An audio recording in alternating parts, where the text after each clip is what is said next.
Okay, good morning, everyone. I'm just going to take my mask off so everybody can hear.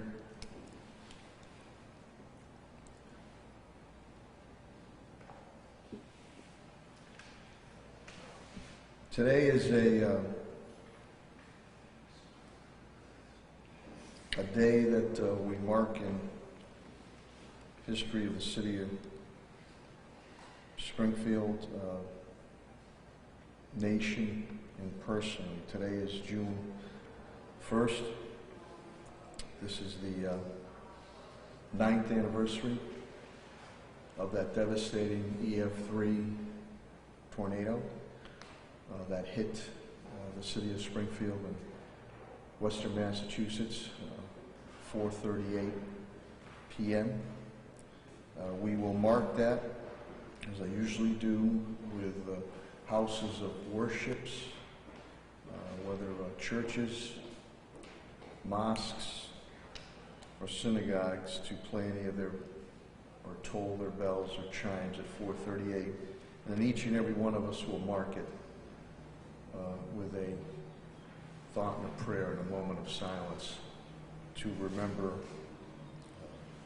those who lost their lives in Western Mass and those who were affected. On a good note, the resiliency of the Springfield people and business community and my tested and true cabinet heads down the rank and file kept us going 24/7, and we did come back. Old First Church is where Springfield has gathered for many, many years, dating back to the 1700s, 1800s. Those bells will toll at 4:38, and I'll be out at City Hall steps to witness that. We also, it's been a tough past week and weekend for the United States of America, and we'll also hold a moment of silence for George Floyd. What unjustly occurred to him and his family. And in the middle of that, we need to continue not to forget we are dealing and defeating this COVID-19 coronavirus. This is still going on. We've worked so hard to knock the numbers down, and you will see that in numbers that I will report, and that Nancy Schindel Falick, who is the president of Bay State Medical Center and senior vice president of operations for Bay State Health, and Dr. Robert Roos, who's the chief medical officer for Mercy and Trinity, will report. I'm so thankful that they are here today. And the format is now after they speak, because they need to get back to the medical operations, hospital operations. The press will be able to ask questions at that point in time. On a personal note, it's my mom's birthday. God rest your soul, Mom. Happy birthday, June 1st. I'll visit you and Dad later on that. I'd like to also state that pertaining to what has occurred to George Floyd, and I issued a letter to the editor this weekend, the cause, the message must continue to be about what unjustly occurred with George Floyd. We honor and respect peaceful protests. We had a peaceful protest Friday afternoon in front of the Springfield Police Department, in which our police department did a very, very good job, as long with the protesters too. But we're not talking about that now. What we're talking about is the few, or the small percentage, of not protesters, but rioters, that are bringing disorder to the message and the cause, which does not honor Mr. George Floyd, his legacy of change. And that cannot be lost or forgotten. All of us agree, of all creed, colors, and backgrounds. We've all rallied that what occurred was atrocious and unacceptable. So there's no argument there at all.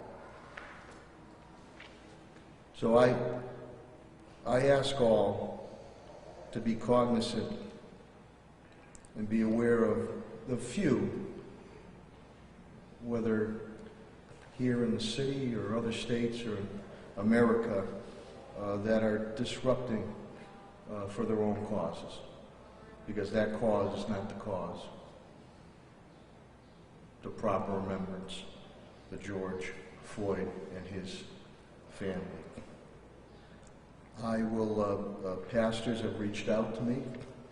We've established very good relationships in the past years, and they've reached out wanting to do a prayer service and uniting together. And I look very much forward to doing that. So at this point in time, if we can just hold a moment of silence, first of all, for the COVID-19 coronavirus victims and families, especially of those in the city of Springfield. A moment of remembrance, marking the devastating EF3 tornado of June 1st, 2011. A moment of silence for George Floyd and his family and friends. And a moment of silence for my mom, Clara Sarno.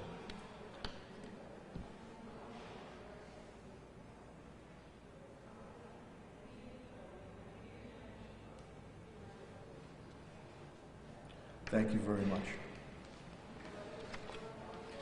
Just some brief updates before I turn it over to Nancy and Dr. Roos.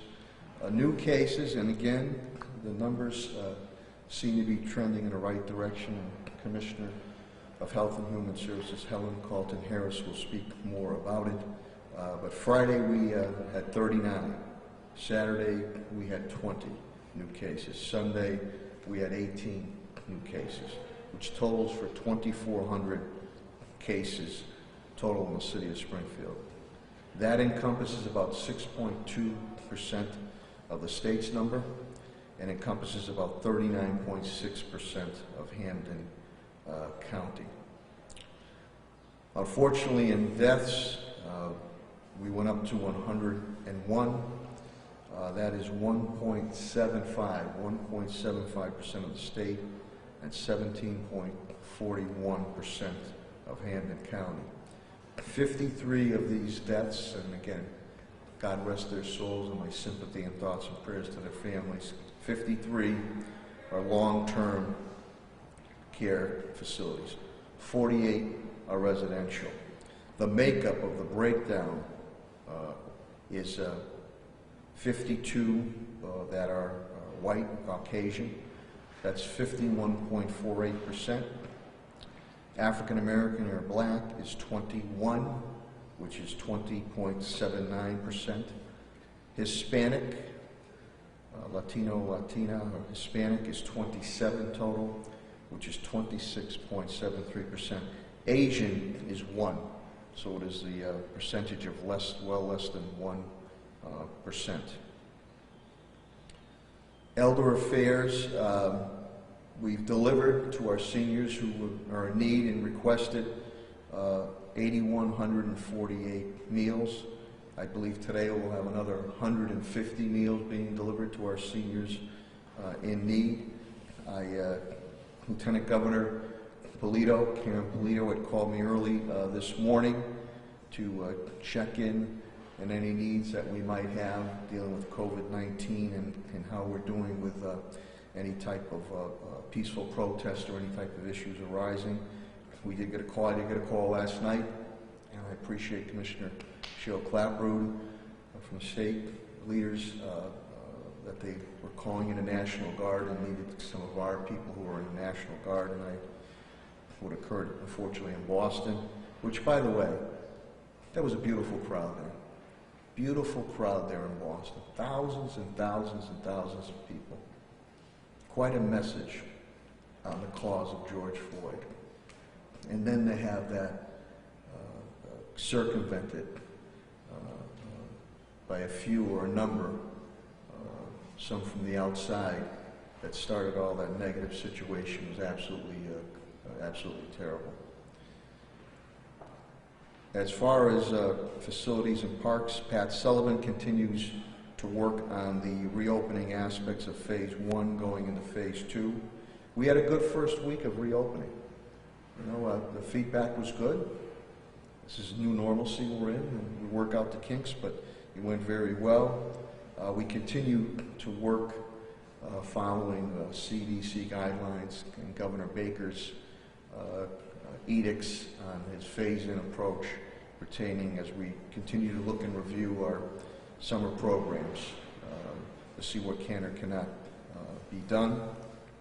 On finances, TJ Plant, my CFO, reports to me revenue loss again is $3.4 million, and we have spent 5.6 in deficit spending to continue to provide for our residents and business community in need. And as I stated before, past natural and man-made disasters, I will go after every dime I can get my hands on from FEMA, the federal level, state, any and all agencies for reimbursement for the City of Springfield residents and business community. Commissioner Clapper, who I alluded to earlier, they're down 3 police officers due to COVID-19 coronavirus. Again, as I commended the protesters, I commend the police department. The peaceful protest went very, very well. We had hundreds of people in front of the police department Friday afternoon. I was on site monitoring also. They're doing a debriefing on that, and also continue other departments in the area reached out to Commissioner Clapwood on our efforts. I spoke about the National Guard call-up, and again, the pastors have reached out. I look, as does Commissioner Clapwood, forward to doing that prayer service ASAP. So we'll follow up on that. Commissioner Calvi indicates from the fire department they're down 2.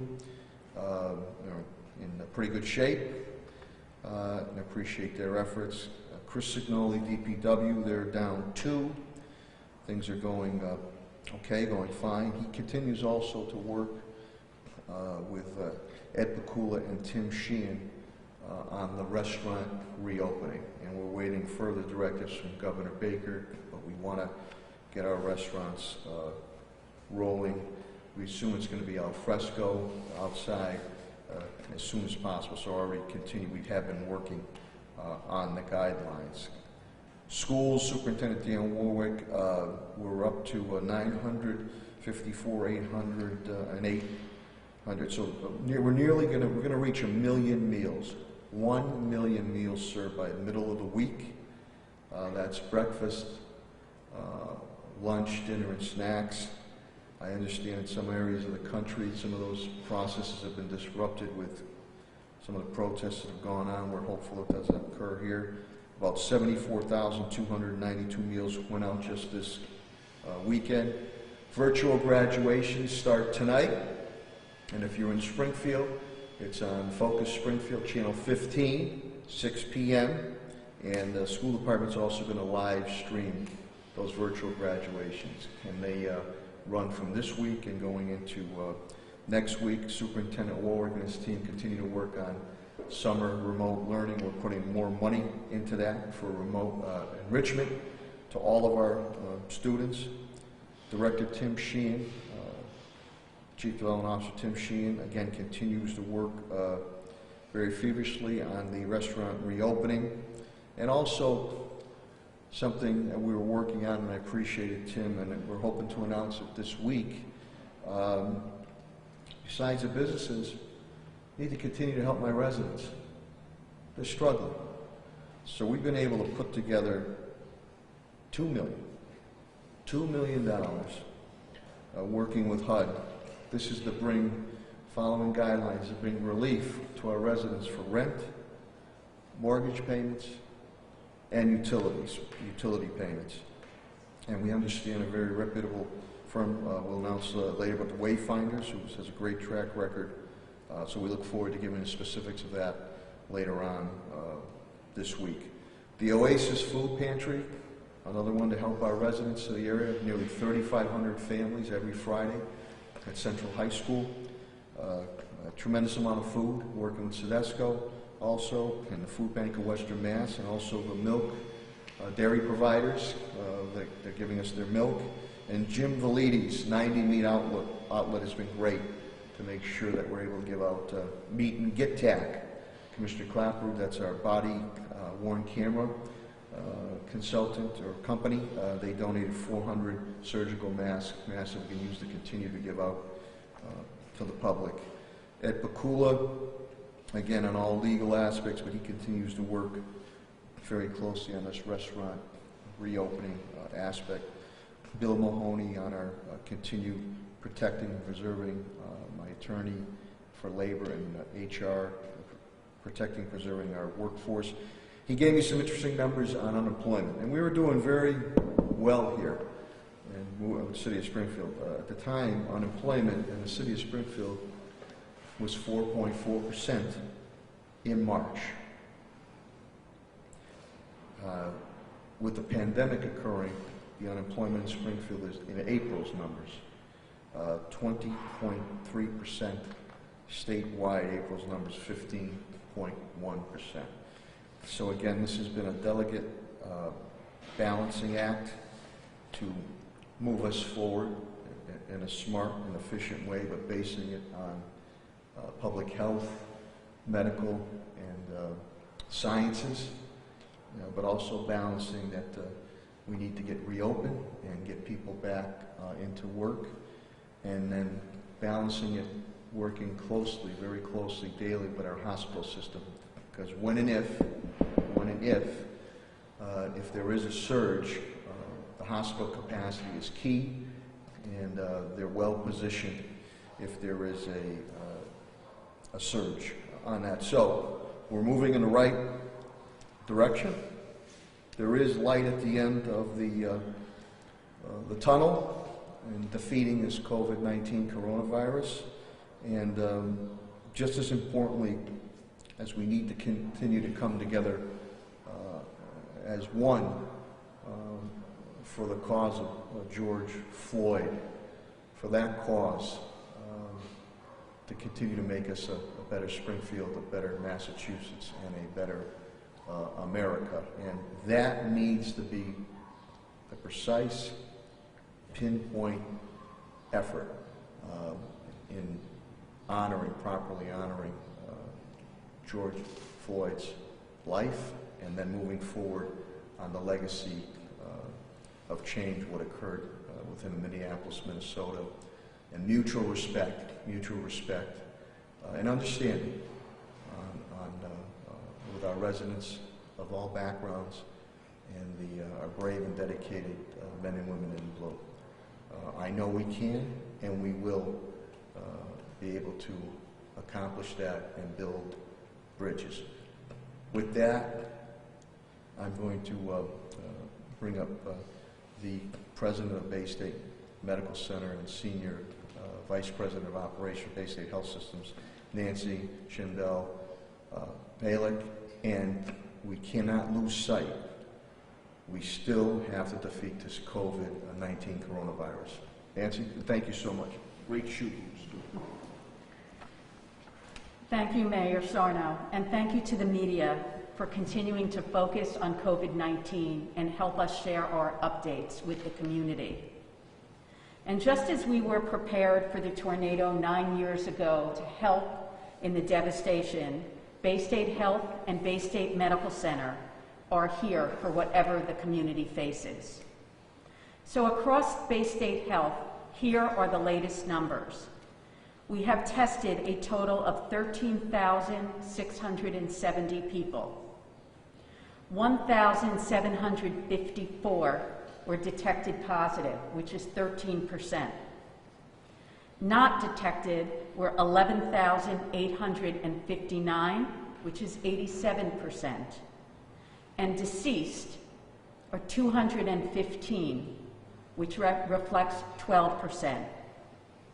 Our numbers across the system at all Bay State Health community hospitals and Bay State Medical Center continue to trend down. Currently, we have 44 cases with 9 in critical care. Last week when I was here, we had 63 total with 19 in critical care. So we were very pleased with that steady decrease. And COVID now represents only 8% of patients that we are caring for at Bay State Medical Center on 3 distinct units, comparing to about 92% that are non-COVID patients on 20 distinct units. So we are caring for a total of 600 patients, which represent all specialties and services. Our behavioral health units remain fully open, and we are seeing increased numbers seeking care across our system. We continue to offer experimental treatments with over 30 COVID patients receiving remdesivir and over 40 patients receiving convalescent plasma, and our 2 clinical trials continue with the monoclonal antibody and hydrochloroquine. Overall, over 1,000 patients have been hospitalized with about a 20% mortality from COVID. And to date, of the 215 that have died from COVID, we have analyzed 182 where we have all of the detail, and we do not see that minorities were disproportionately impacted. So in our caring for patients, 7 were Black, 3 Asian, 21 Hispanic, and 151 white. Aggressive outreach and testing is really necessary to combat in the long term, and we are working and increasingly focused on high-risk neighborhoods where there are vulnerable congregate settings, and that we can relate based on our Medicaid ACO. We have community health workers reaching out to patients. We have medication and grocery deliveries to those in need. And we have provided cell phones so that as we connect with patients and monitor their systems, they have the minutes to be able to interact with our providers. Our goal is to test 1,000 patients each day, and efforts continue to evaluate platforms so that we can reach this goal. Beginning today, Bay State Health will be testing those in custody with DCF, the Department of Children and Families. Additionally, anyone whose provider wants them tested can have an order for testing, can get an appointment and come to one of our centers for same-day testing. Once again, I want to assure you that all Bay State Health hospitals are ready to care for you for any reason. And we have made the essential changes to ensure your safety, including COVID and non-COVID care zones.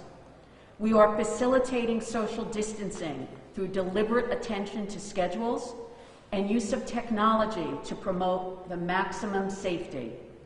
And we have strict protocols for cleaning and sanitizing all of our facilities. In our outpatient areas, we are expanding services consistent with Governor Baker's reopening plan.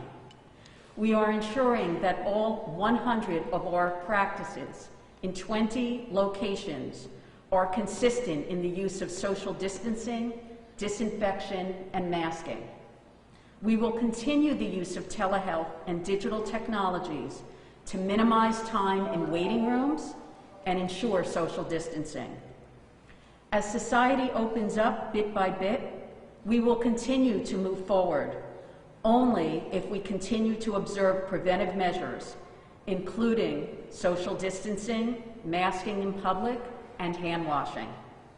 We are not going back to our previous normal, but things will get better if we are all committed to doing our part. I serve as the hospital and health system representative from Western Massachusetts on the governor's calls, and there is focused attention on opening up the economy and also ensuring that we as citizens of the Commonwealth are safe and can get care if needed. Bay State can expand its capacity to respond to the need should a surge arise, and we are here for you. So thank you for practicing prevention to help us move forward. For more information, please visit baystatehealth.org. We continually update our website as this is a dynamic and changing situation, and we want to provide the latest information. And I thank you once again, thank you, Mayor, for the opportunity to speak with you, and please stay safe. Thank you, Nancy, very much. Before I bring up Dr. Robert Roos, the Chief Medical Officer of Mercy Trinity Healthcare, I also want to thank the lovely ladies, our sign language ladies, the trifecta, as I call you. Thank you very much for being here. And Patrick Leonardo, who has been our partner with AMR, the ambulance services, and has partnered with us with our homeless, continued homeless attack to keep that vulnerable population with Bay State and Mercy doing well. So with that, Dr. Robert Roos will now come up and give the update perspective from Mercy Trinity Healthcare. Doctor?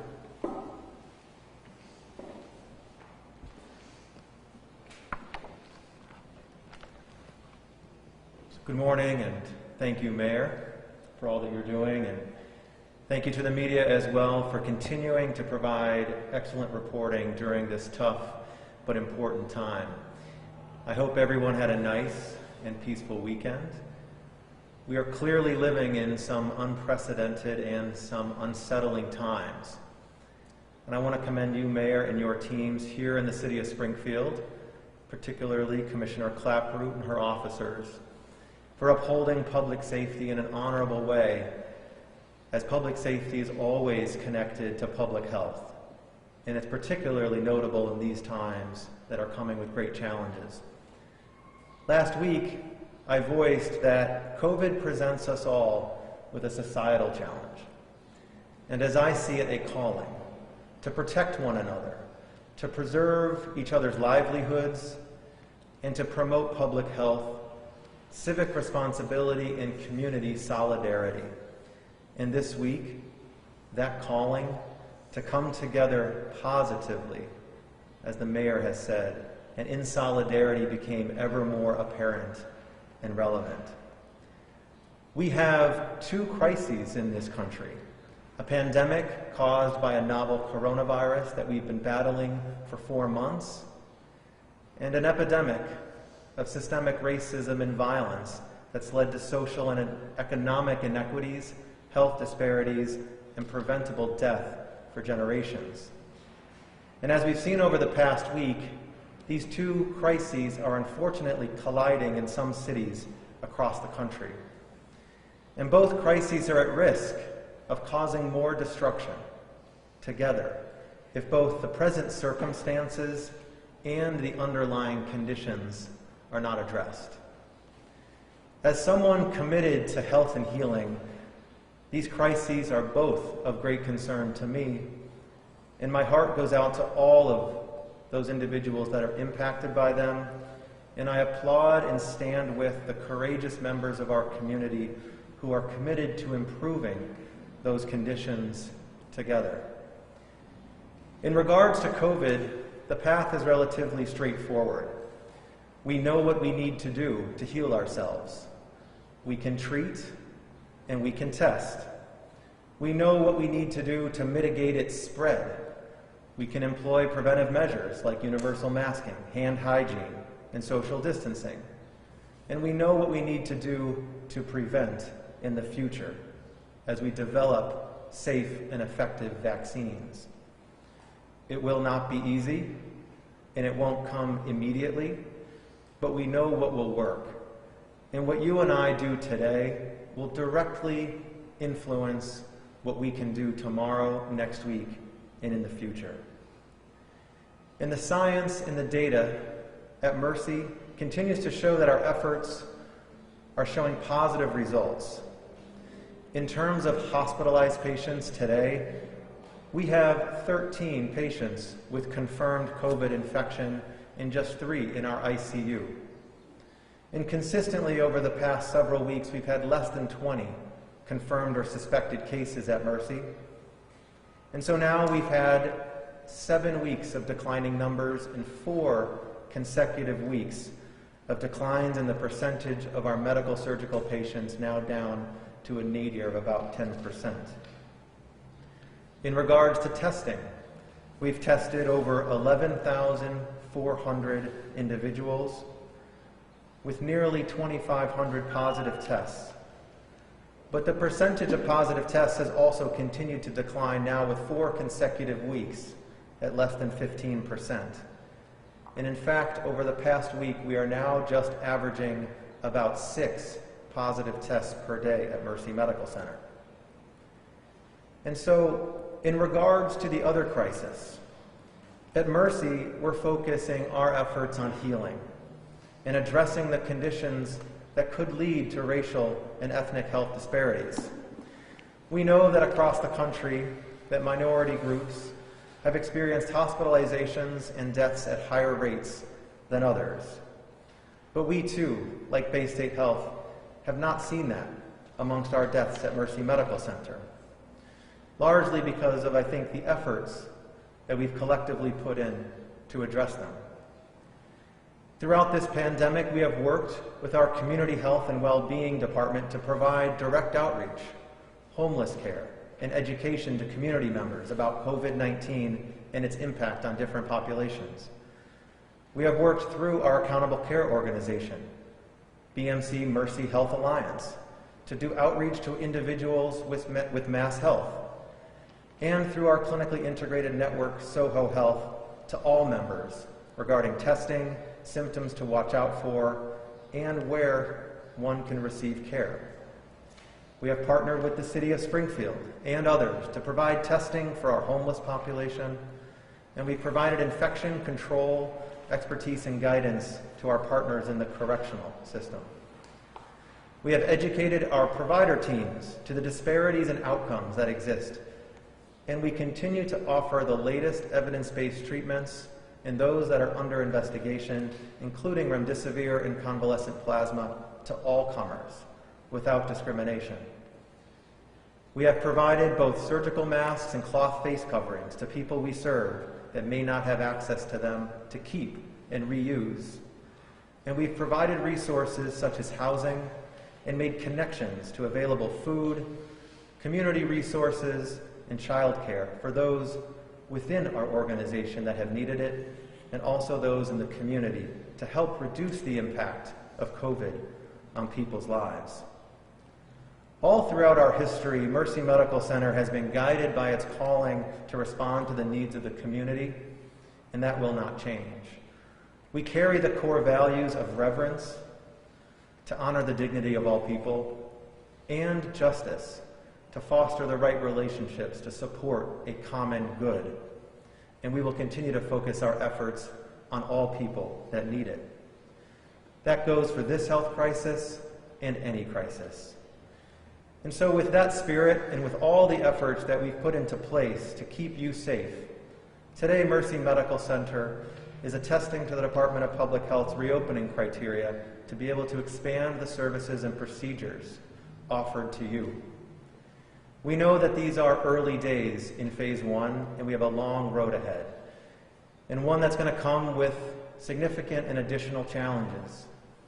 Yet it's with these efforts, it's with these care safeguards, it's with the continued focus on physical distancing, hand hygiene, and following our data that will support us moving forward together. And so let us be reminded again that together we have flattened the curve of this virus. Together we have acquired the PPE for our direct healthcare workers. Together we have expanded testing dramatically and outreached directly to at-risk, marginalized, and disenfranchised communities.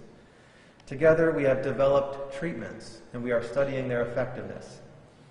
And most importantly, together we have remained ready, committed, and prepared to provide care for our community and do it safely, equitably, justly, and with great concern for the health and safety of everyone. So thank you for being in this together and for helping us to emerge stronger. Thank you, Dr. Roos.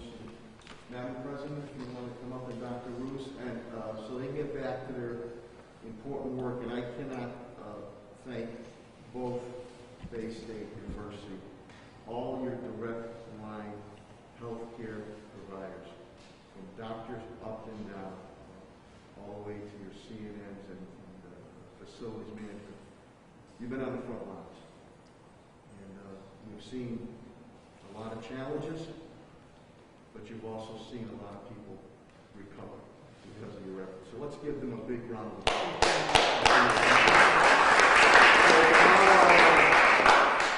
For the press and the media, and again to the media and the press, thank you so much for always getting, whether being here or getting our information out, that is so valuable to our viewing public health. So now we'll open it up to questions for Nancy and Dr. Roos. Paul? Dr. Roos, are you concerned that these protests that we're seeing all over the country with thousands of people together will spread the coronavirus?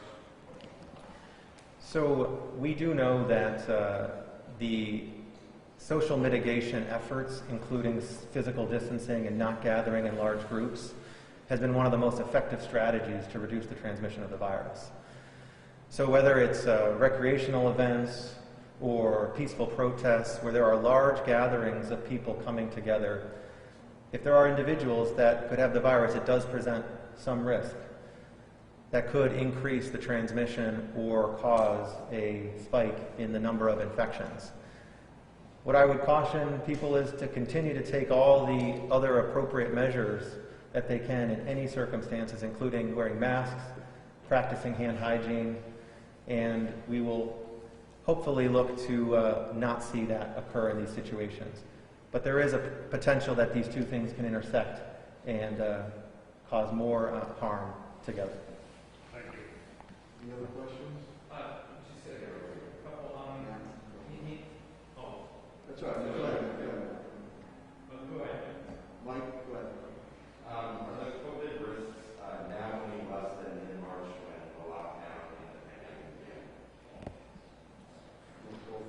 So I think the question is about, are the risks now less than they were in March when the initial lockdown occurred? Well, when we look at the risks of transmission of the virus, we have to look at the numbers of people that are in the community that have virus that could potentially be transmitted to others. As that prevalence rate decreases, then the rate in which that could spread to others certainly decreases in parallel to that. So as the percentage of positive tests decrease and the prevalence of active coronavirus in the community decreases, we should continue to see less risk with increasing types of activities. And that's what helps guide the phased approach to reopening. So looking at the data, where we are today or where we were 2 weeks ago is significantly improved with less risk than where we were here in this community at the beginning of April, where we were seeing a peak of infections and illness in this community. Madam President, I would agree, and I would say that we want to be optimistic that we are seeing decreased risk. We also know testing is really the key. And so the need for us to really test all citizens and know their status cannot be underemphasized. And I know, as I shared last week, Governor Baker's plan is that by the fall we're testing 30,000 patients a day, and by the end of the year, 50 to 75,000 patients, and that will really give us the insight that we need to really understand risk and how we move forward. Thank you, Nancy. Any other questions? Nancy, just a quick question for you. You mentioned hydrochloroquine being used, but there's increasing concerns about its safety. Several countries have banned its use, and even the FDA seems to be advising against it. I suppose the question is, why is this study still going on if there's so much concern about its use in this application? So once we begin, so the questions related to hydrochloroquine, and we are continuing the study. We will complete the study. We will not be surprised if it is not demonstrated as an effective treatment, but once the clinical trial begins, we will see it to its completion. And a question for both of you. Are you noticing at all a change or improvement and turnaround in people who are hospitalized but obviously don't die being hospitalized for COVID? Is the amount of time they're in hospital, has it decreased over the course of time? Actually, when we look at our patients, the length of stay for those with COVID is longer than it is generally. And so we have not analyzed, are we faster or better today? I know that when we look at all of our general med-surg patients, and that includes intermediate care, which is a higher level than general med-surg, we see about a 7.5 day length of stay. And for those in critical care, a little over 13 days, and that's on average. Some patients are faster, and some patients are slower. And one of the things about this pandemic is that we continue to learn day after day, week after week, and as has been discussed here before, both with Dr. Kerouac previously and myself, is that the strategies that we have employed to help treat people has changed over the course of this pandemic. So we have more targeted approaches to help keep people off ventilators and out of intensive care units, and we had wider access in the past couple of weeks to the use of convalescent plasma and remdesivir. In our case, while it's not a study that we're doing necessarily, it does seem to have resulted in less patients in the ICU, less long lengths of stay in the hospital, and potentially in some cases more patients being discharged. So those are all positive signs as well. This morning, Trinity Health released an update to its treatment guidance for hospitals across the country that did remove the use of hydrochloroquine from any use within the facilities. And so as of today, and really had been the case over the past several weeks, we are no longer using that medication as part of our treatment protocols. Any other, Mike? Yeah, another question for either of you. Are you seeing more young patients with that COVID-related illness and the rash associated with that? With those patients, if you have any, are you seeing any change in symptoms to this condition? I can speak for Mercy.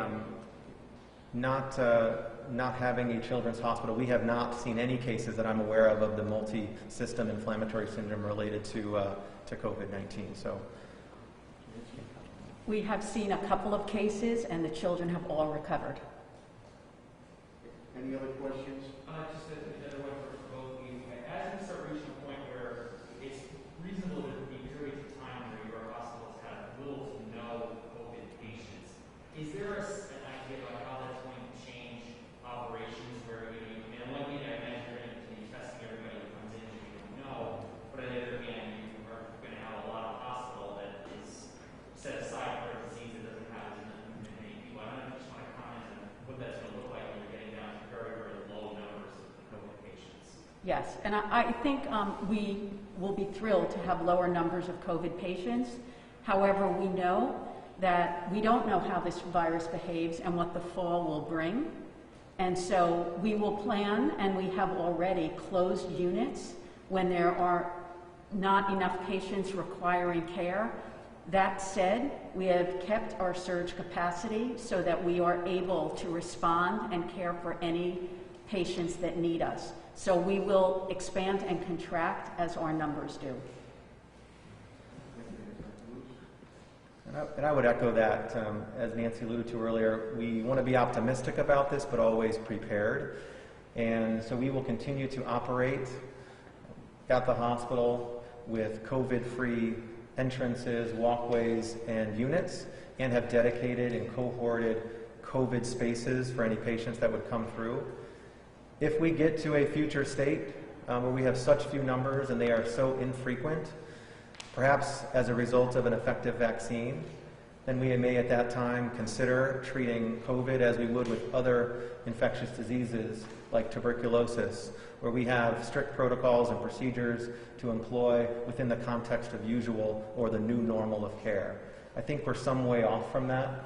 And so for now, I think for the foreseeable future, we will continue to operate as we have constructed to ensure that care is as safe as possible. And just one more question for you, Doctor. So I'm not going to ask this a little bit a few weeks ago, but it's more in the context of people who are currently receiving mental health treatment. So I'm asking this more as mental health professional as opposed to chief medical officer. As we begin to open up, people are going to begin to go on more. We're already dealing with a very broad mental health crisis, throughout the world, not just here. But do you have any thoughts about what we should be prepared to see as far as that goes, and what we need to do to address that as it begins to become more apparent in the coming weeks and months? I think this is, so thank you for the question. I think this is really still an emerging issue. I know during this pandemic, it has come with great unsettling times and has created tremendous anxiety in certain individuals and throughout the community. It's also created great loss, which can create grief and depressed mood in others. I think what we know is we've also developed new ways of reaching out to people throughout this pandemic and transformed how we provide care and support to people that are struggling with mental health or substance use disorders throughout this time. And I think it's going to be essential now and into the future that we continue to keep a close pulse on people in the communities and continue to transform how we deliver that care to best meet those needs. I agree with Dr. Roos's comments, and I'm pleased that in our primary health settings, we do also offer behavioral health support, because it is true, we don't know what the long-lasting effects will be, and we do know that people have a different tolerance level for how much stress they live with every day. Some people can move on quite quickly. Other people seem almost paralyzed or devastated over this COVID crisis. So it remains to be seen, and I think what we want across Bay State Health is that we have early intervention wherever possible to help people deal with whatever they're facing, or their anxiety or depression or changes that they're experiencing due to having lived through COVID. Thank you. Thank you very much. Thank you, Mayor.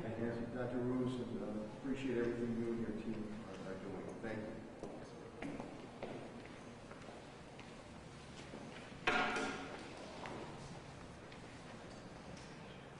Stay healthy, stay safe, and thanks for your efforts, Bay State and Mercy. Now we'll give you the updates from my cabinet heads pertaining to the city of Springfield, and my point person has been Helen Carlton-Harris, the Commissioner of Health and Human Services. And like with all my cabinet heads and rank and file, they've really done yeoman work in combating and moving to defeat this COVID-19 coronavirus. So without further ado, the elegant and eloquent one, Helen Carlton-Harris. Thank you, Mayor.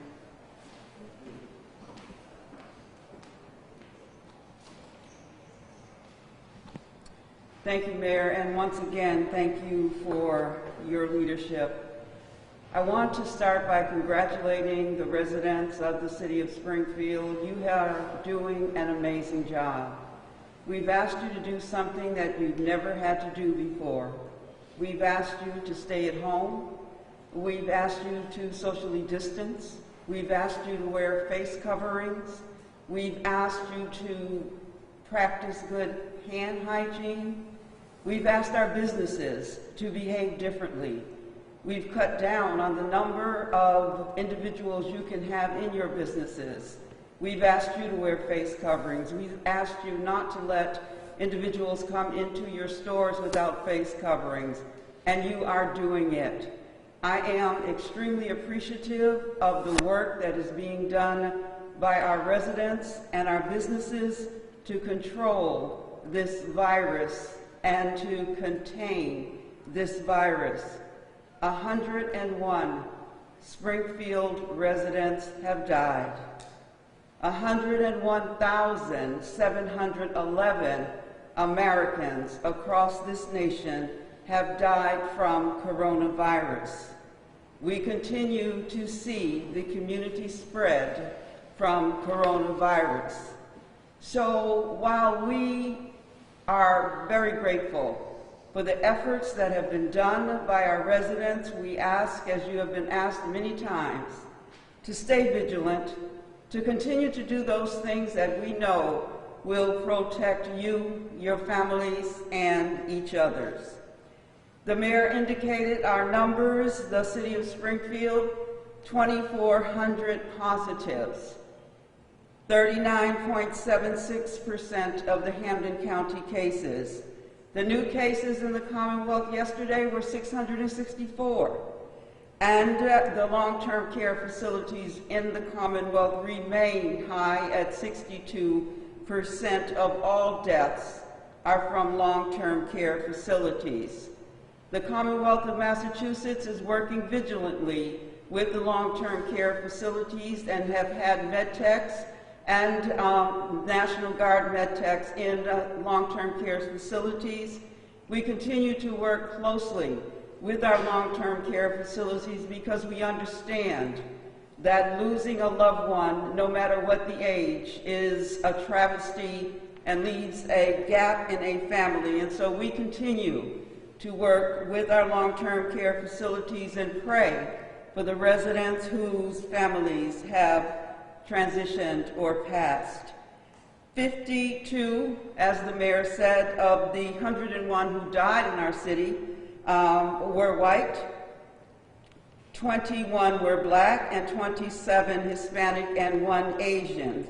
We continue again to ask you to work with us and continue to do the work to defeat this virus.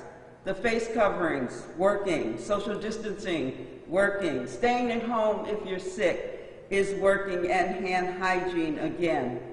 I woke up this morning really understanding, as it had been mentioned, there are 2 pandemics that are going on. Dr. Roos mentioned the coronavirus, and we know our path there. We also understand that violence is a public health issue. In 1984, then Surgeon General C. Edward Koop stunned America when he said that violence is a public health prevention tools we should use in order to combat it. So it is public health prevention and intervention. And there are 3 or 4 phases to that. One's the individual. The other's creating relationships. The other is the community, and what we're seeing is really societal. Looking at those broad societal factors that help create a climate in which violence is encouraged. Factors include social and cultural norms that support violence as an acceptable way to resolve conflicts. Other factors include health, economic, educational, and social policies that help to maintain economic or social inequities between groups in society. That is the public health language. What we saw with George Floyd is really just a symptom of pulling off the bandage on a wound and understanding that under it was festering. And so there's so much anxiety, so much depression, so much concern, so much unrest. And it has to do with George Floyd, yes, but he is the latest in a number of social inequities under that public health prevention umbrella that have happened in America. America is reacting. America is really understanding that we have to put those strategies in place to be able to do good prevention and intervention. In our world today, there are two crises that are public health. One is the coronavirus, and we're working on that. The second is the public health violence prevention strategies that we all should be thinking about, but we cannot forget the last part of that social compact I just said around public health, and it says again, to maintain economic or social inequity between groups in societies. Those policies that help to maintain those are the things that we need to collectively work together on in order to build the Springfield and the society that we want. I woke up this morning really not understanding where I was. I was watching television, and all of us watched the looting, the deaths unnecessarily that we were witnessing, and once again we had to say, where are we at this point in our lives? Michelle Obama said, movements for real and lasting change are sustained by the relationships we build with one another. That's what I'm asking, that we build those relationships around coronavirus, and we build those relationships to address those social inequities that are a part of the public health umbrella. I am grateful to Mayor Sarno for his support in calling groups together so that we can have these kinds of conversations that lead us to a more peaceful and equitable relationship with each other. We must continue on that path together because, quite frankly, it's painful and hurtful to see what's happening in this country right now. And together, as Michelle Obama says, those relationships we have with each other will sustain us. Thank you.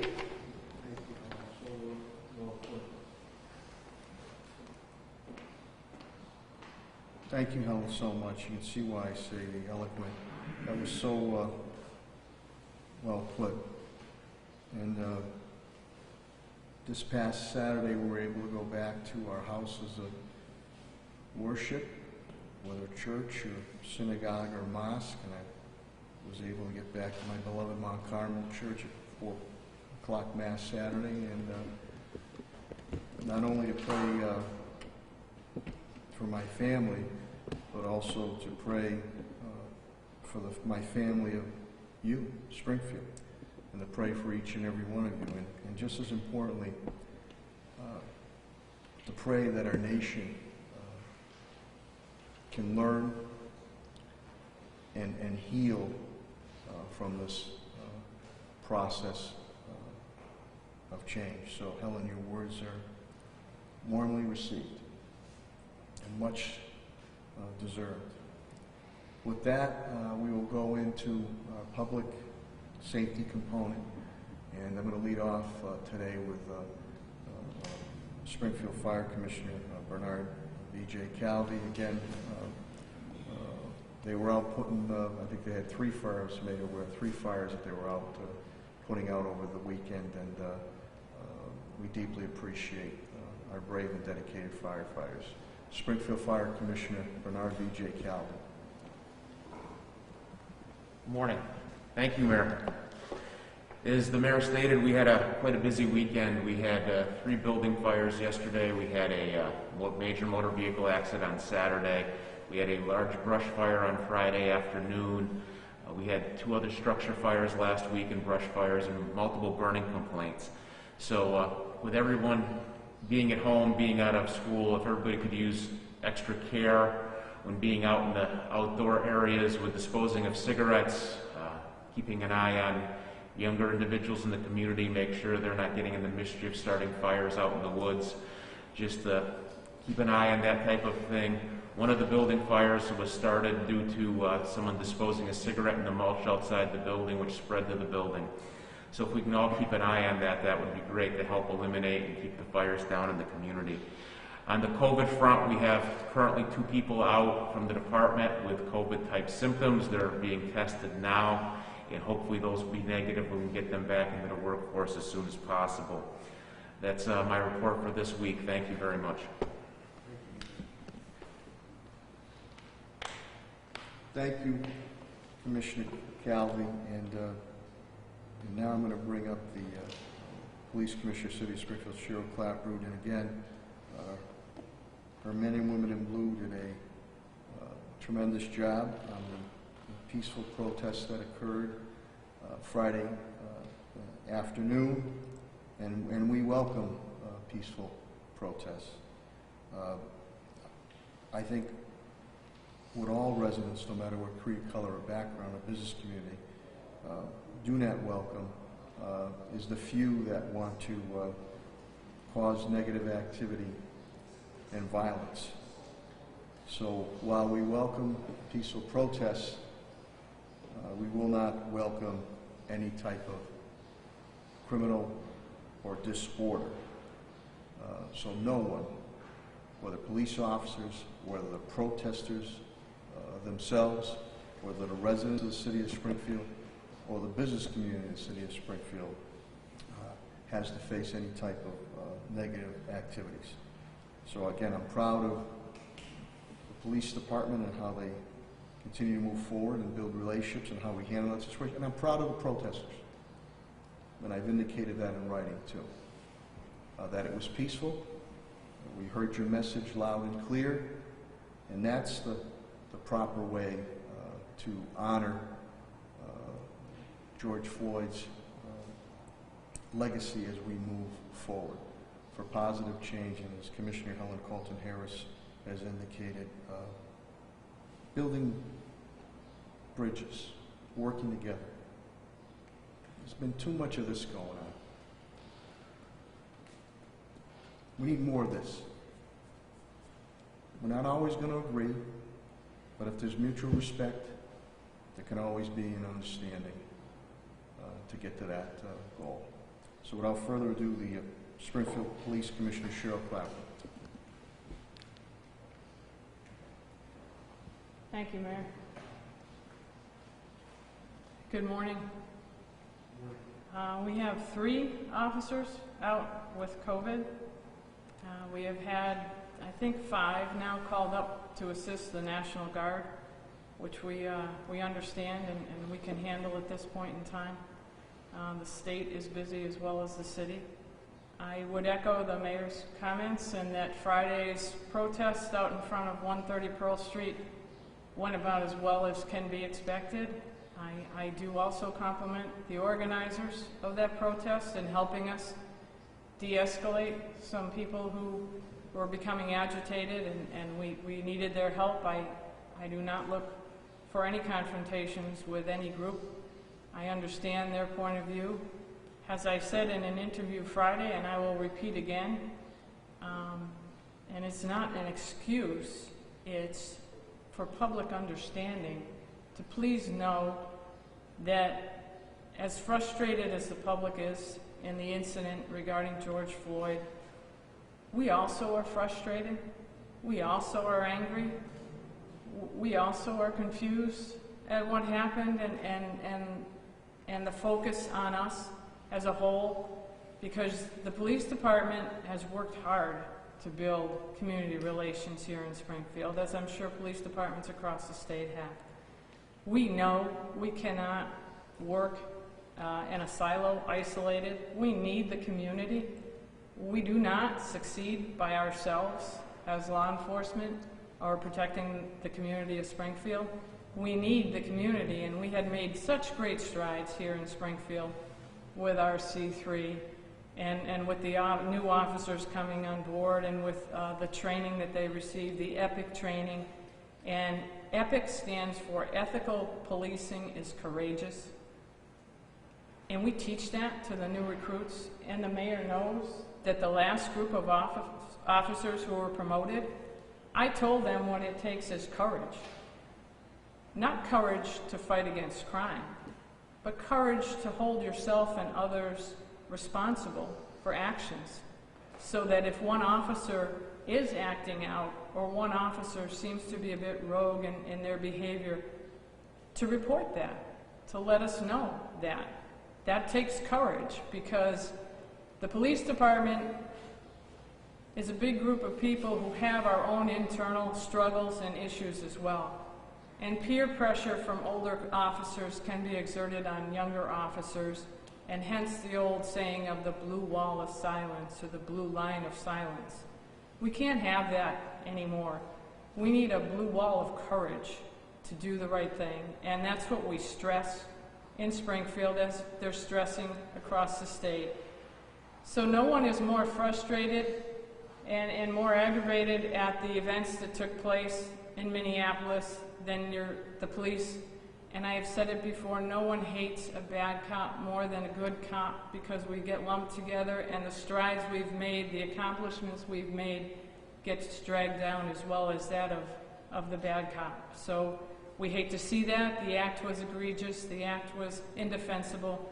Police chiefs and departments all over the country have spoken out against it, and there's nothing more that we can do at this time for that act than to wait for criminal charges to take effect, and the officers were fired, and rightfully so. So what I ask the citizens to understand at this point in time is, please understand that the officers are in a circumstance that pretty much amounts to a tinderbox. It's a powder keg of emotions. You had officers who are afraid and scared of COVID. We don't want to bring that back to our families. You have officers who are trying to enforce new orders and regulations regarding masks and social distancing.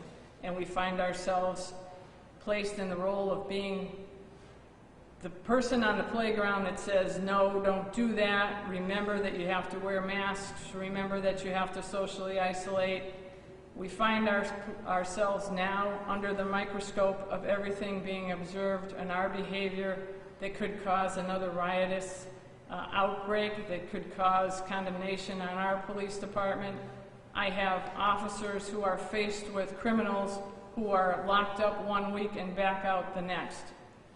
We're in a tough situation, and now more than ever, yes, we need those relationships that we've built up with the city of Springfield. We need those community leaders and organizers and politicians to come out and back us.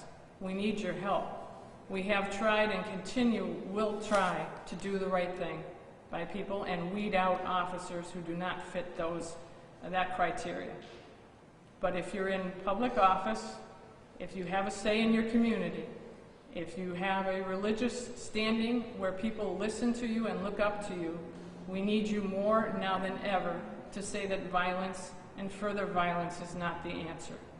This is a great time in our country to have a great conversation about police training and to somehow unify it. It's broken up throughout the country. Different police departments require different training. Now is that time, more than ever, to say let's all get on the same page and get together as a country to start doing the right thing with law enforcement and law enforcement training. What happens in these peaceful protests is people who are not looking to be peaceful at all, people who are looking to be antagonists, people who are looking to commit crimes, infiltrate the peaceful protest to turn it into acts of violence. And it turns the police department and law enforcement against what looks like the protesters. But it's not your local people who are trying to be heard that we want to turn against. It's those who have infiltrated that are out to cause problems to keep this riotous environment fueled. And we don't want to keep it fueled. We want it to calm down. We want good progress to come out from a really terrible situation. So we need your help. I need the help of politicians. I need the help of community leaders. I need common sense to take over and calm everything down so we can go back to making positive changes and meaningful conversation. Thank you so much. Thank you, Mayor, for you do that on a constant basis, and we need everyone to chip in here and help us. Thank you. Thank you, Commissioner Clapper. Well put. I believe it was NPR earlier this morning that had reached out to me to get back to them, but they had asked, and I know the Commissioner and I will respond as far as the diversity of our police, and I'll bring up our fire department. Our fire department, there's parity. I think we're the most diverse fire department in the Commonwealth of New England. In the police department, I believe there's nearly parity now. We are the most diverse police department, from what I understand, in the Commonwealth of Massachusetts, and if not in New England. She speaks about national training. She is so right. We do de-escalation training and other trainings. To our surprise, found out some years ago, that's not nationally done. Now, am I perfect? Is Commissioner Clapper perfect? Is our brave and dedicated men and women in blue perfect? No, and I stated that in the letter. But we strive to continue to work together, and I think it was Mass Live that reported that one of the protesters who was trying to agitate things in front of the Springfield Police Department was arrested later that evening in Chicopee, the Walmart. They were trying to get in there to loot it and rob it. They broke in. So all it takes is one or two bad apples or more than that takes away from that peaceful protest about the cause, about the respect of George Floyd. And as Helen indicated, the things that have occurred prior. Now is the time. And it has to come from the national level. Everybody on the same page. What we saw from Mr. Floyd was atrocious. Just the non-humanity of that. Why someone did not step in over a $20 bill, make an arrest warrant, give a summons.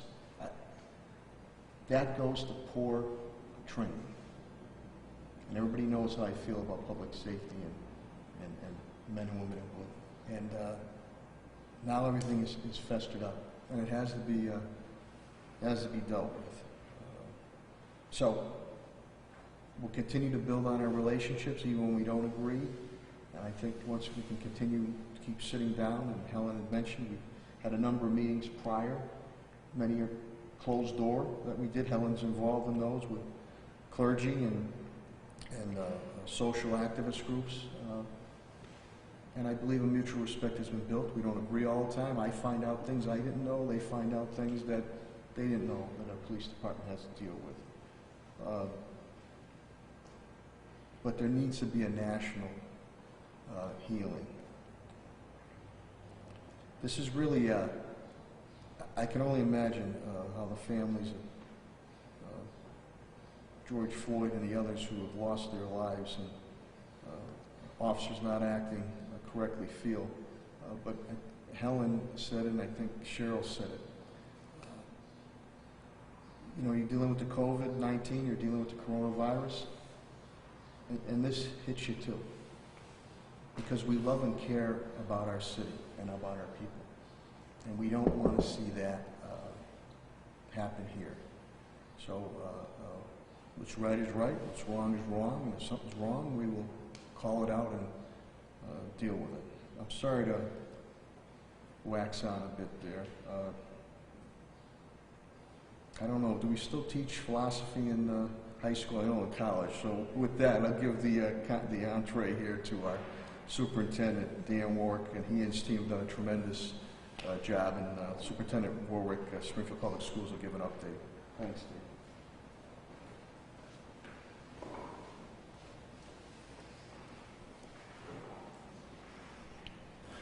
Thanks, Mayor. Good morning, everyone. So on our meals program, to give you an update, we went over 954,808 meals on Friday. We delivered 74,292 for the weekend. Again, we have 17 sites all week, and then Central on Friday, and the program continues to grow. We're going to go over 1 million by midweek this week. So tremendous job to the Springfield Public School staff and our Sodexo, our lunch provider, providing that need. And what they started last week was providing boxes of produce for families at certain sites. Every year with the program, we've not only tried to improve the quality of the program, but also look at the nutritional value and increase the nutritional value. So very proud of what they've done. My team has spent a tremendous amount of time planning 8 virtual graduations, which are going to occur over the next 2 weeks. They're going to occur at 6 o'clock, Monday to Thursday, for the next 2 weeks. We're going to have them on Focus Springfield, Channel 15, and we're going to stream them out from our website, www.springfieldpublicschools.com. So they'll be available for everyone to see. In addition to that, my high school principals put together a live program for their kids where they could pick up their diplomas, dress in their cap and gown, get a stage experience and pictures with their families. So the staff has put a tremendous amount of work into that. Senior rites of passage are very important to our students and their families. So my staff has worked very, very hard to provide the best possible scenario for our kids and their families while making sure we're providing a safe environment. This summer, Springfield Public Schools is going to offer a virtual summer school program. We decided, given the safety, that more parents would be willing to participate and more staff if we were operating remotely. As you know, we've talked about this before, but we have a one-to-one laptop policy in the school system. We've passed out over 17,000 laptops to students, and we're going to keep those laptops out for the summer and actually provide a significant summer program. So all of our traditional summer programs are going to operate our credit recovery for the high schools, our elementary programs, our basic skills. But in addition to that, we put an extra $250,000 into offering an enrichment and basic skills program available to all of our students to keep kids engaged over the summer. Thank you. Thank you. Thanks, Dan. On the DPW front, Director Chris Signoli is here, and again, he continues to work with Tim Sheen.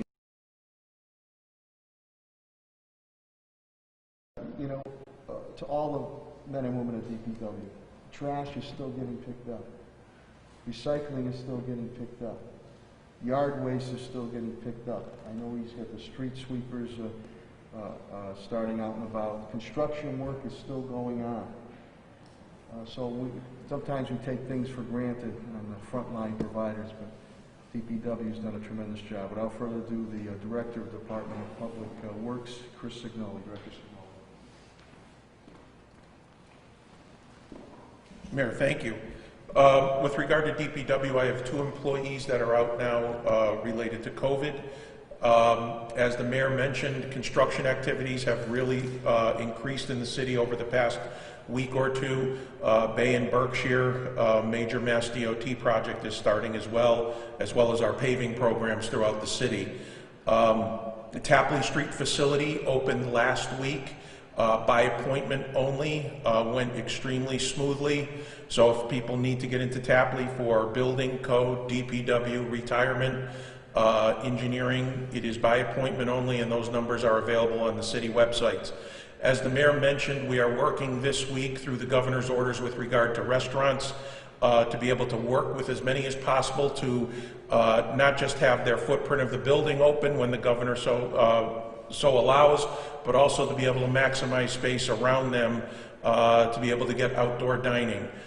We are working on those regulations this week, and we know that the governor is going to be issuing his executive order today with some additional information that was put out from last Friday. So hopefully during this week, additional information we'll be able to share with more restaurants in the city, working with Tim Sheehan, Ed Pakula, Helen, and Tommy Ash in the mayor's office to get those regulations out. That is it. Thank you. Thank you, Director Signoli. Again, yes, anything we're doing is public health focus number 1, Helen, on that. And if anything with Parklands area, Pat Sullivan, too. My Chief Development Officer, Tim Sheehan, and again, I can't thank he and his staff enough when I said, hey, we got to do something for our businesses, and found the money to do 2 prime the pumps, and we're hoping to do a third on that. And then, geez, what we need to help our residents. They're struggling, our homeowners, and how can we help them out? And through Tim's work and his division, $2 million to help people who are struggling with their mortgage, their rents, and their utilities. So I'm very proud of what my cabinet heads and rank and file. We have taken the lead on many of these things in Western Mass and even sometimes in the state. So without further ado, the Chief Development Officer of the City of Springfield, Tim Sheehan.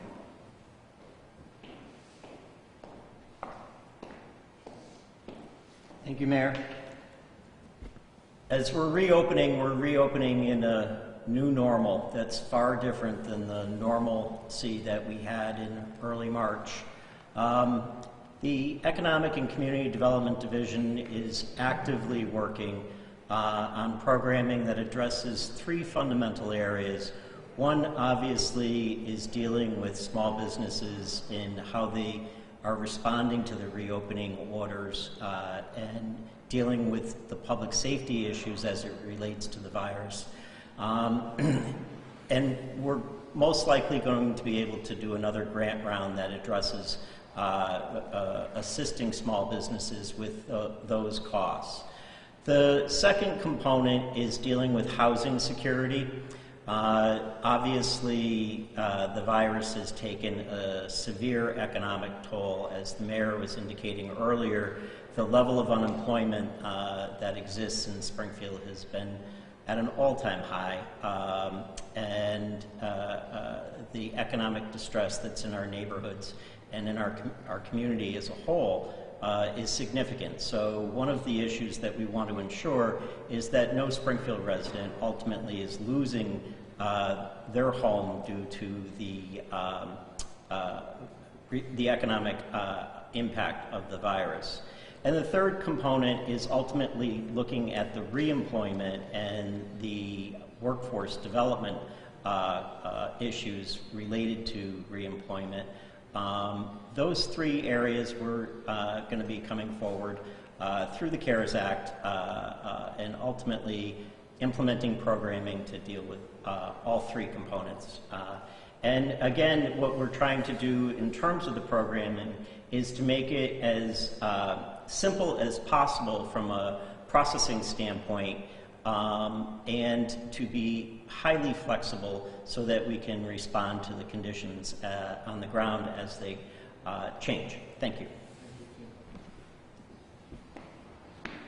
Thank you, Director Sheehan, and our major conduit, he's always there for us, is Congressman Neil Ritchie, Chairman of House Ways and Means. We speak all the time, and when Tim speaks about facilitating some flexibility with some of that HUD and CDBG money, especially on the prime, the pump aspect, we're working on that, and we spoke with the Congressman Neil Ritchie Friday when he brought money home for PVTA at Union Station, and they're negotiating now on that 4th stimulus plan, which would go directly to our states and more importantly, our municipalities, cities. And you know, he being a former mayor, once a mayor, you always have the heart of a mayor. He understands and gets it. And then with our relationship with our delegation, and obviously Governor Baker, Lieutenant Governor Polito, we're hopeful some of that money can come in to help us get through not only FY20 but FY21, and strategically we plan to move forward in FY22 and FY23.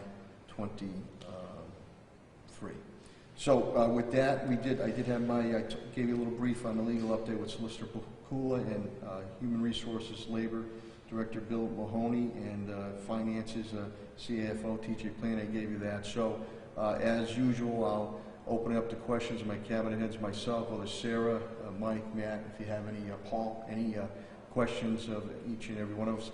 If not, again, I want to thank the TV media, the radio media, the print media that are here or watching now for continuing to get out our information. It is so vitally important, not for us, but for the people who read, listen, and view, so they know where to go when they need help, because we're in the business of giving help and doing whatever we can within reason. So if there's any questions? What's the status of the Worthington Street tenant complex? How much longer is that going to be up? I'll have Helen and Tim come up. We're going to continue to keep it up, and we're working, they can speak there, we're working on a transition plan with the Friends of the Homeless and the CSO that deals specifically with the homeless thing. We had to do what we had to do, and I'm glad now people see why I ordered it a month ahead of time before everything happened. We've been able to keep our numbers extremely low, who have, I think, nearly 200 tested, and I think there was possibly, I think there was 9 that tested positive. But let me bring up Helen Carlton-Harris and Tim Sheehan, but we're hopefully working, and I want to thank Springfield Technical Community College, President John Cook, because when I made that phone call, without hesitation, he was able to get us there.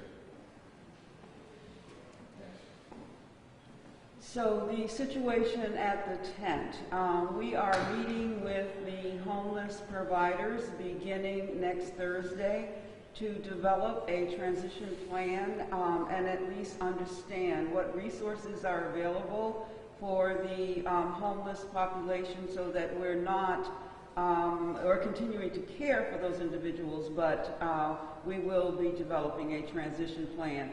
Currently, there are less than 5 individuals in the structure, is my understanding, and so we have kept the numbers at a very manageable place with our partners, Community Support Options, and again, we'll have more information on that on next Monday. Tim? The tent was always meant to be a temporary solution to the problem as it was quickly coming at us. Now we have an understanding that the virus is going to be more of a long-term situation. I think that there's an understanding that there needs to be more of a structured facility to deal with the quarantining.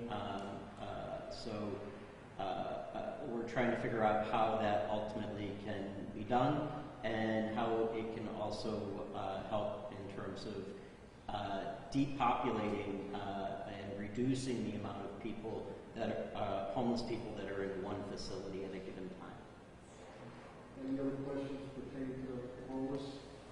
Director Sheehan and Commissioner Carlton-Harris? I have a question for Helen. Sure. In last week's data that was Helen, do you want to released, go over something here? in last week's data that the state released on community numbers, they showed Springfield having 2432, which is well above what the number was as of Wednesday. And of course, they used to be reporting 2400 in the city. Have you reached out to the state, whatever, are you aware of this discrepancy? And if there's any, I mean, it's last week's data is to be updated this Wednesday anyway, but I mean, any Yes, when the Commonwealth first started keeping the data, when they ran the data reports and gave them to the cities and towns, and I know the city of Springfield, there was duplication. And so what I did was go through each one of the lists every day and take out the duplications. I am assuming that the Commonwealth is reporting the original raw numbers and did not do the scrubbing necessary in order to just have the numbers for that particular day. So I think that's where you're seeing the increased numbers. And Helen did bring that to my attention more than a few weeks ago, that we're going to stick, we knew our numbers were concrete. So there's no negativity on that. I think Helen scrubs the list. That's why that's all these things. We want to get correct information. And I know there's been some, generously, some mistakes made on some of the state data. That's why I wasn't sure there was a, where the discrepancy was. And that's why I indicated to the mayor I was going to stay with our numbers. There may be a point that we do a reconciliation in terms of the data from the state and what we have, but that will not happen until I'm able to concretely understand that those duplications were taken out, and I do not think that they were. And I think that's why you see the increased numbers from the Commonwealth. I want to thank Helen, too. She took the time to break down God rest their souls, on all the deaths, because we wanted the breakdown, the ethnic breakdown of it. She scrubbed the list, her department, I appreciate it. Any other questions or comments? Sarah, Mike? I've got another one. Yeah, no, go ahead. That's what we're here. We appreciate it. On the restaurants. Yeah. It's my understanding that Governor Baker has said that by Saturday, he'll announce whether we move into phase 2 on June 8th, which would allow the restaurants to open for outdoor dining, as he indicated on Friday. Is the city going to be ready to do whatever it has to do? Permits, street closings, sidewalk closings, whatever the plan is, are you going to be ready to go by Monday? That's what we've been working on with my team. And this is an extraordinary time we're living in. And I told my solicitor at Kula, if I have to, I'll issue executive orders. We're trying to work internally. We're all about fast-tracking it, streamlining it. Even the city, I know we're still waiting on the state level, the ABCC, on the liquor, alcohol. We're trying to see what we can do. So we want to be ready to go. The Governor Baker, it's a good plan. I think he can. You know, he's a numbers guy, so he's looking at those public health numbers. And who knows? Maybe there could be, before even phase 2, there could be some type of transition besides exterior, outdoor, al fresco dining. Maybe the interior. We don't know. But right now, we feel strongly, he has indicated that you're going to see al fresco, no matter what, I think, unless something changes drastically. So working with DPW Director Chris Signoli on the streets. We also are working with Commissioner Clapper and Commissioner Calvin. We have to make sure, God forbid, if there's any public safety issue, we don't want it, any issue, but that they're able to get in and out of there. Obviously, health is number one with Helen. The economic business impact with Timmy.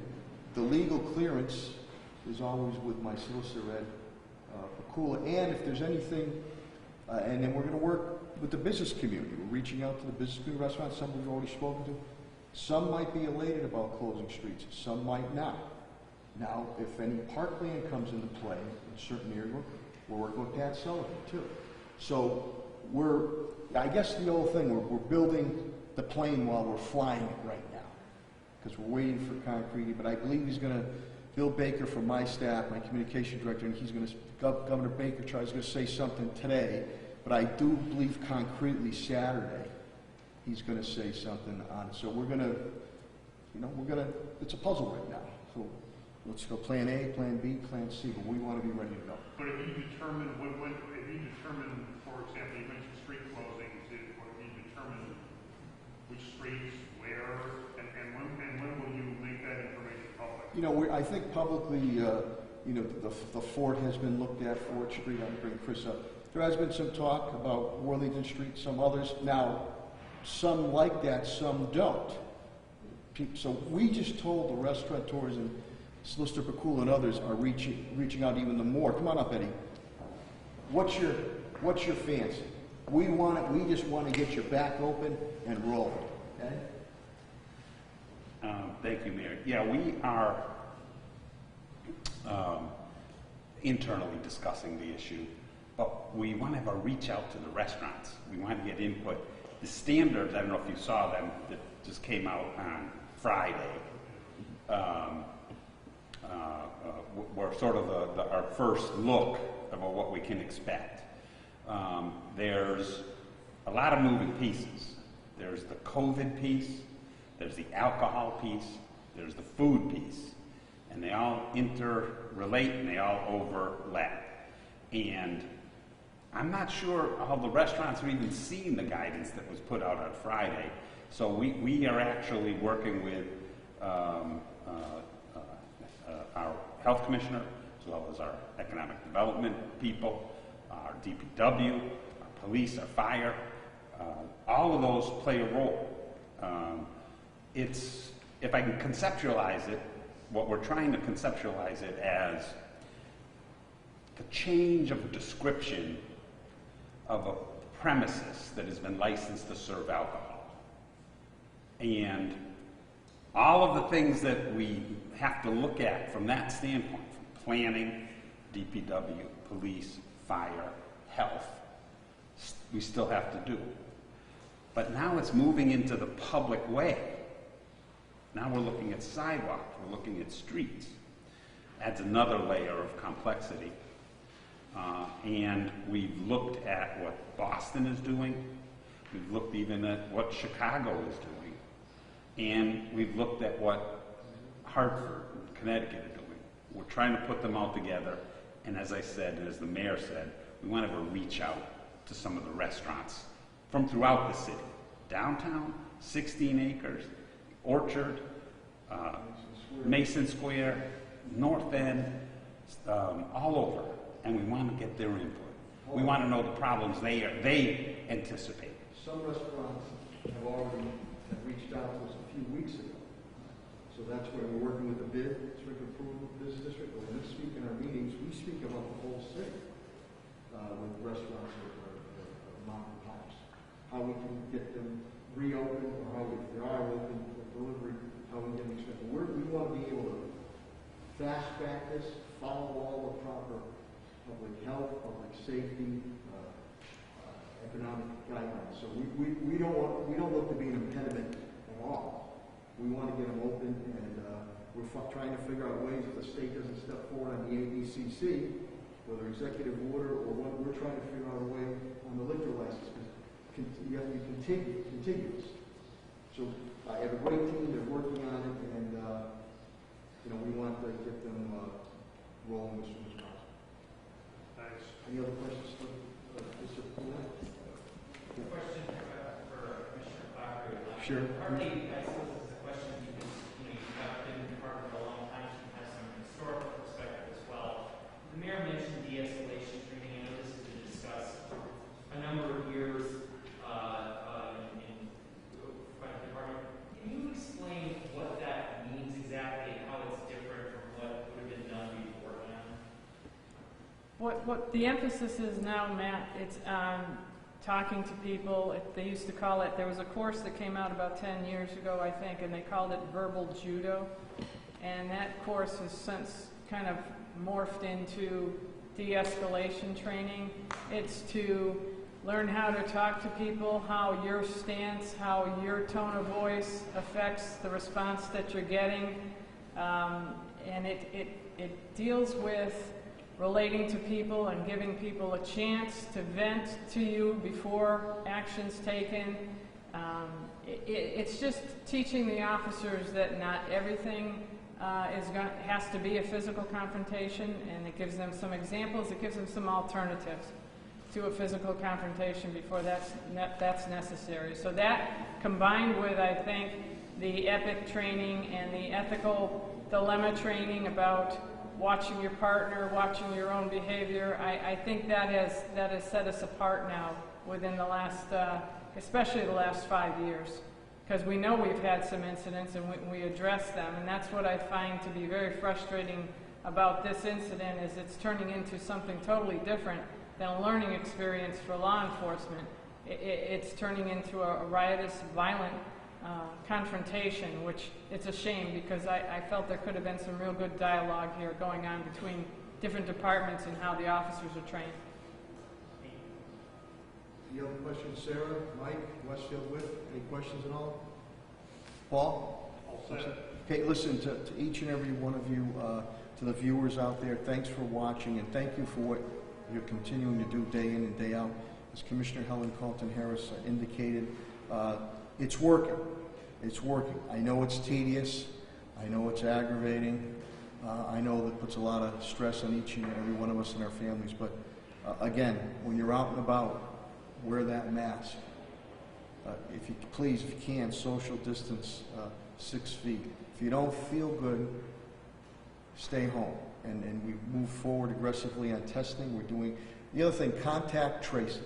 Please, if anybody's from Helen's shop calls you or working with the state, we're just trying to help you and your family.